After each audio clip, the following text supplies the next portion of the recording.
Good evening. I want to thank Candy Crowley for sitting in so ably last night hosting this program. We begin things with Ambassador Paul Bremer. He was served as presidential envoy to Iraq from 2003 to 2004. He was chairman of the National Commission on Terrorism from 99 to 2000. Mr. Ambassador, thanks for being with us. The president says that a mix of human and systemic failures resulted in that terrorist incident Christmas Day. What's your assessment? I think, looking back, Larry, there are groups of technical problems and also conceptual problems. The technical problems involve things like these massive databases and how they're handled or not handled.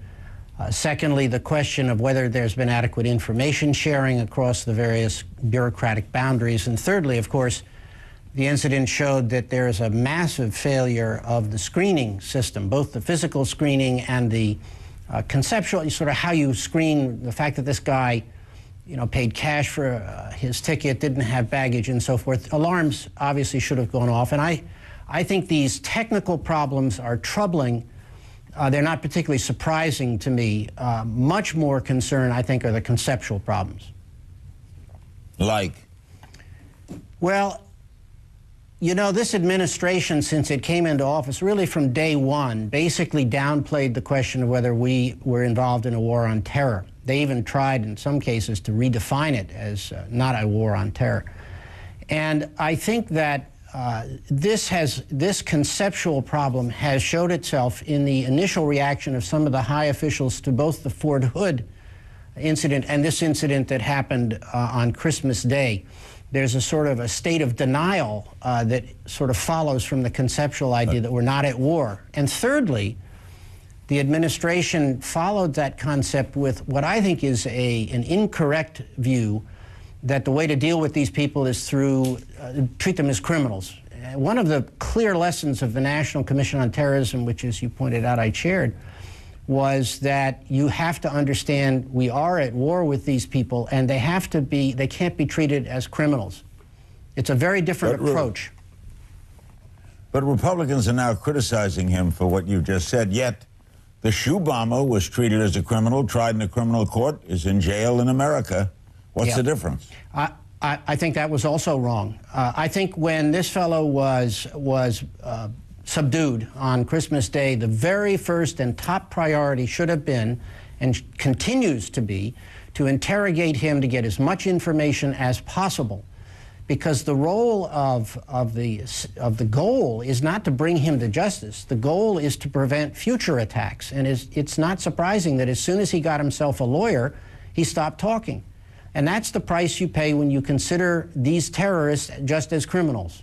They are criminals. So they were, our goal should be to get as much information as possible, because our objective is to save American lives in the future. So mistakes were made in the past as well. Do you think it's wrong, though, for some Republican, Vice President Cheney, among others, for criticizing the president? First, if it is a time of war, why criticize the chief executive? And weren't mistakes made in that administration? Sure. I don't think there's been an administration, certainly not since I've been down here in Washington, which is more than 40 years, that hasn't made mistakes. All administrations make mistakes. The question is, do they learn from their mistakes? And I think that is the question going forward now. Will the administration now understand that it is not enough to consider terrorists just as criminals, which was the way we treated them really in some cases during the 80s and 90s. And the National Commission on Terrorism pointed out that this was a flawed approach. It is a flawed approach. We are at war with these people. All right, should we play down the criticism and play up more the trying to offer support and objective advice? Well, I think, yes. I think, first of all, the president quite correctly has ordered a complete review. The first results, I guess, are due on his desk tomorrow. That will probably address most of these first area that I spoke of, these technical problems of the database and information sharing and the system for screening. And I think I judge from what he said that he intends to act on what he learns. He hopefully will find where the faults are, take whatever action is appropriate, and then hopefully make us all safer. I think we should wait and see how that works out, and I certainly hope very much that he succeeds in making us safer. That's his job. You were chairman of the National Commission on Terrorism. Right. There's a terrorist born every minute, isn't there? Is this a winnable war? Yes, it is a winnable war, but it is winnable on the condition that we understand that it's going to be a very long war, just as the Cold War was a long war. And by the way, it's important that in this war we have bipartisan support for the conduct of this war. No one party could have succeeded in winning the Cold War over a period of 50 years. It had to be conducted under Republican and Democratic administrations across a very long period of time. And this is a generational conflict we're in with Islamic extremists. It's going to have bipartisan support, and hopefully out of this incident or the lessons from this incident, we can begin to build some bipartisan support for winning the war. Thank you, Ambassador. Happy New Year. Happy New Year to you.